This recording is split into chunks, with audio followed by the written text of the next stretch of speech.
وہ ایک گناہگار بنی اسرائیل کی اس کی کہانی موجود ہے کہ وہ آیا اور نیکوکار سے اس نے کوئی بات کی تو اس نے اس کو جھٹک دیا، اور وہ اتنا نیکوکار تھا جب وہ چلتا تھا تو بادل اس کے اوپر سایہ کرتا تھا، اللہ نے اس کو اتنا نوازا ہوا تھا، لیکن گناہگار کو دیکھ کر کے اس کے اندر نفرت کے جذبات پیدا ہوئے، اس نے کہا میرے سے بات نہ کر، پیچھے ہٹ جا، اللہ اکبر۔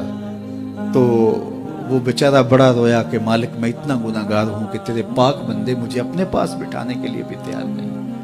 دل ٹوٹا، شکستگی پیدا ہوئی، کہا لیکن مالک تیری مرضی، اور واپس پلٹا۔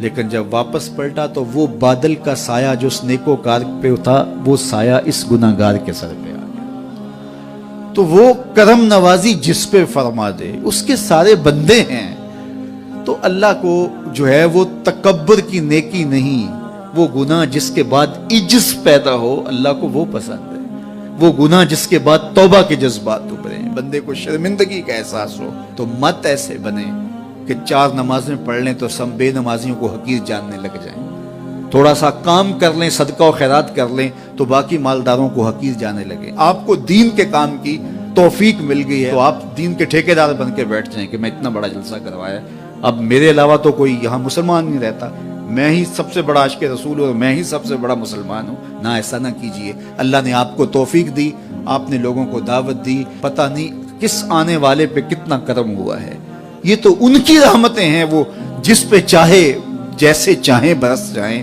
ہم کو ٹھیکیدار تھوڑے ہیں، ہم تو نوکری کرنے والے ہیں، ہم تو جوتے اٹھانے والے ہیں، ہو سکتا ہے کس کے صدقے۔ میرے والد گرامی مجھے یاد آتے ہیں، وہ مجھے فرمایا کرتے تھے جب گفتگو کے لیے نکلنے لگے اور لوگوں کا ہجوم ہونے لگا تو وہ مربی تھے بڑے، اور بڑی حکمت کے ساتھ جو ہے وہ کوئی نہ کوئی بات سمجھاتے رہتے تھے۔ تو ایک دن فرمانے لگے کہ ایک خطیب تھا، بظاہر اچھا خطاب کرتا لیکن اندر سے وہ اتنا اچھا نہیں تھا، تو جب وہ فوت ہو گیا تو وہ بخشا گیا، تو اس نے اللہ سے کہا کہ میرے مالک میرا تو کوئی عمل ہی نہیں ہے کہ میری بخشش ہوگی اور میری مغفرت ہو گئی۔ تو فرمایا کہ ہاں ہم تجھے جانتے ہیں، لیکن ایک دن تو کہیں واز کر رہا تھا، میرا ایک بندہ بیٹھا تھا، اس کو پسند آ گیا، میں نے اس کے صدقے تیری مغفرت فرمائی۔ اٹھ فریدا ستیا تے میلا ویکھن جا، اٹھ فریدا ستیا تے میلا ویکھن جا، وت کوئی بخشیا مل جاوے تے تو ہی بخشیا جا۔ تو پتہ نہیں کس کے صدقے سے اللہ رحمتوں کا نزول فرماتا ہے، بے عمل کو دیکھ کر کے اس سے نفرت نہیں ہے، نفرت تو گناہ سے ہے، گناہگار سے نہیں ہے، لیکن کوشش کی جائے کہ یہ عمل بد چھوڑ دے۔ اللہ اکبر۔ ایک جنازہ گزرا اور وہ جنازہ کسی غیر مسلم کا تھا، تو چشمان رحمت میں آنسو آ گئے، تو صحابہ نے پوچھا کہ حضور یہ یہودی ہے یا عیسائی ہے، کوئی اس کا جو مذہب تھا وہ بتایا، تو فرمایا کہ مجھے اس بات پہ افسوس آیا کہ یہ اسلام نہیں لا سکا اور کفر کی حالت میں مر گیا، تو اگر یہ اسلام لاتا اور جو ہے وہ جنت کی راہوں کا مسافر ہوتا تو کتنا اچھا۔ یہ اس کے ساتھ بھی ہمدردی ہے۔ تو اللہ کی مخلوق، یہ جنت کے اکیلے ٹھیکیدار بننے کی کوشش نہ کریں کہ میرے علاوہ کوئی جائے ہی نہ، جنت کے دروازے پہ میں بیٹھ جاؤں گا کسی کو، یہ زیادتی ہے۔ میرے تو اعلیٰ حضرت نے یہ کہا تھا، ایک میرا ہی رحمت پہ دعویٰ نہیں، شاہ کی ساری امت پہ لاکھوں سلام۔ تو اس لیے امت سازی کی ایک تو کوشش کریے، اپنے اندر باہمی چھوٹے چھوٹے نزاع اختلاف، یہ انسانی فطرت ہے، انسان کے اندر طباع کے اندر اختلاف ہے، ترجیحات کے اندر جو ہے وہ اختلاف ہے، اپنے اپنے مزاج کے اندر تفاوت ہوتا ہے۔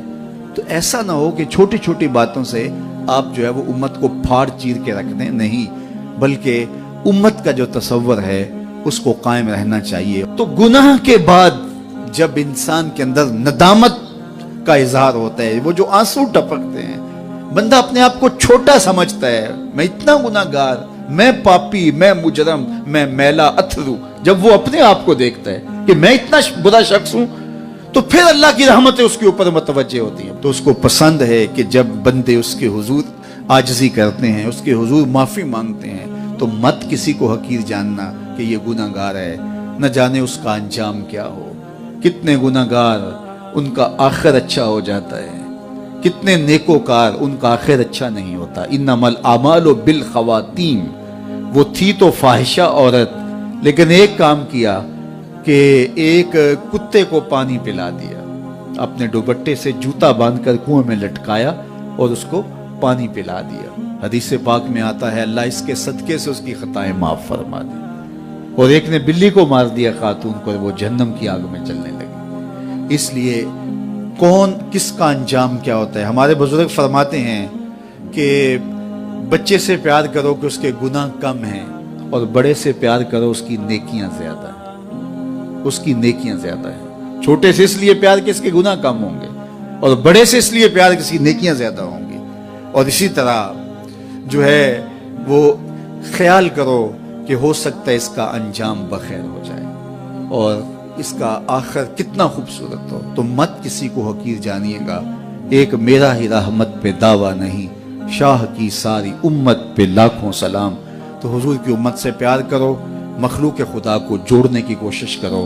اور آقا کریم علیہ الصلوۃ والسلام نے یہ جو امت کا تصور دیا اور کہاں کہاں سے لا کے کہاں کہاں کے افراد کو ایک گروہ میں، ایک جماعت میں اور ایک امت کے اندر پرویا، ایک لڑی کے اندر پرویا، اس امت کو امت ہی رہنے دیا جائے۔ اللہ مجھے آپ کو اپنی پناہوں کا حصار عطا کرے۔